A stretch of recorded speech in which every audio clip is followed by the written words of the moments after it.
Hello everyone, welcome back all. So today I'll be taking you all through the extended warehouse management process at macro level. So till now we have understood about material management, sales and distribution, production planning, right? And today I'll be taking you all through the extended warehouse management, which is related to storage and warehousing business process, right?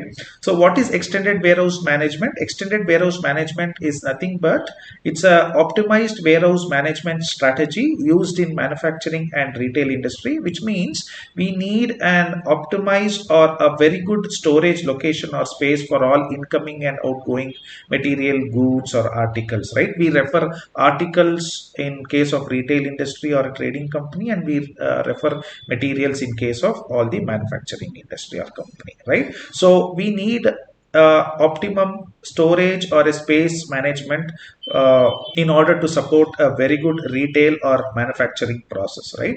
So EWM will help us managing the storage and warehouse space optimally.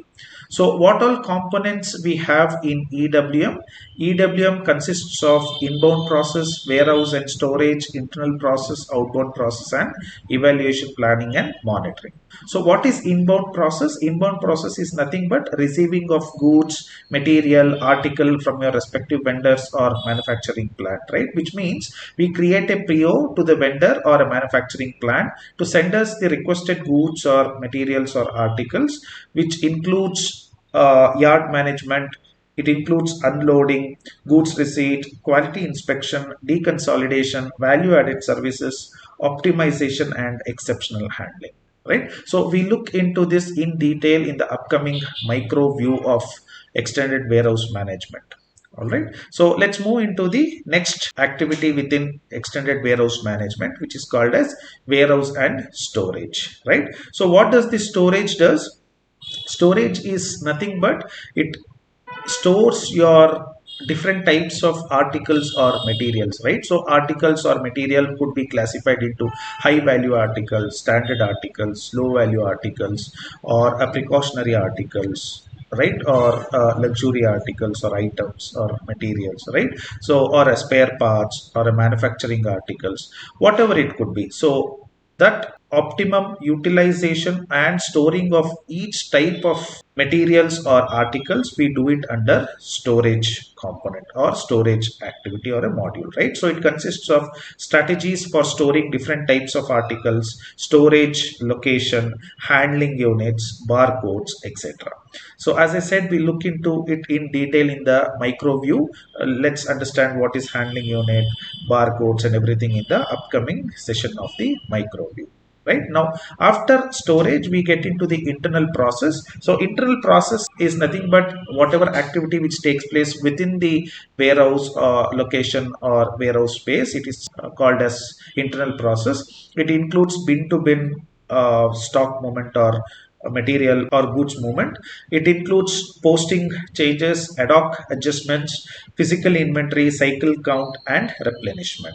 So replenishment is nothing but it's an internal process to fill up the picking area in accordance with the demand of the product, right? So that is nothing but the replenishment within the internal process. So after internal process, we have outbound process. So outbound process is nothing but we need to deliver our article or goods or materials to the customers, right?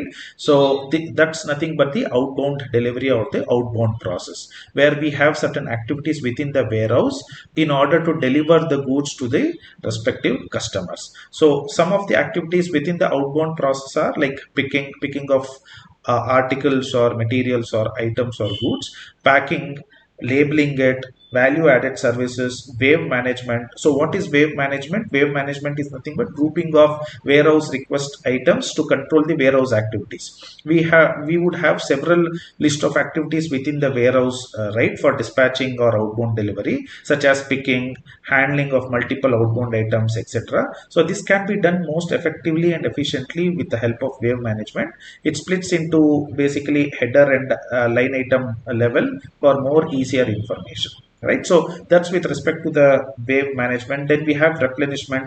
Replenishment is nothing but movement of goods from warehouse to shipment location. And then we have kitting. Kitting is one of the important critical process in SAP EWM, A kit is a list of products that are always delivered together. It is nothing but grouping of materials used for repairs, grouping of materials used for assembly tasks, etc. Right? Also, we would have an exception handling in case of outbound process. And then comes the evaluation, planning, and monitoring. So under this process, we would monitor the delivery, we would monitor the tasks, internal tasks, we would monitor the inventory, we would also monitor the effective warehouse space utilization, we would have alerts to it, we would have labor management, and also we would have important KPIs to evaluate and monitor the internal warehouse activities, right? So that's all with respect to the extended warehouse management and its internal modules to it. And then comes the accounting entries, right? So accounting entries which would be used at the time of goods issue or the conversion of semi-finished goods to finished goods. We have few entries, which is one at FI level and other one at controlling level.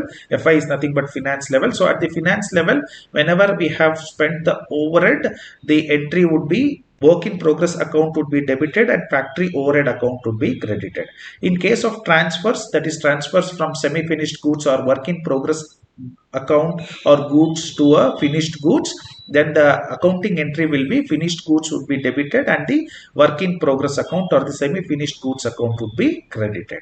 So in case of controlling, for the same work in progress, we would have WIP account debit and change in work in progress account would be credited. In case of finished goods, we would have finished goods account debit, change in finished goods or cost of goods produced account would be credited. And in case of overhead, the production order account would be debited and overhead cost center account would be credited. So these are with respect to the accounting entries from finance and the controlling point of view, right? So in the next session, we will be looking into the controlling aspects or the controlling area or module of SAP. Until then, goodbye. Please don't forget to share, like, and subscribe. Hit the bell icon for more latest notification. Thank you. Thank you all.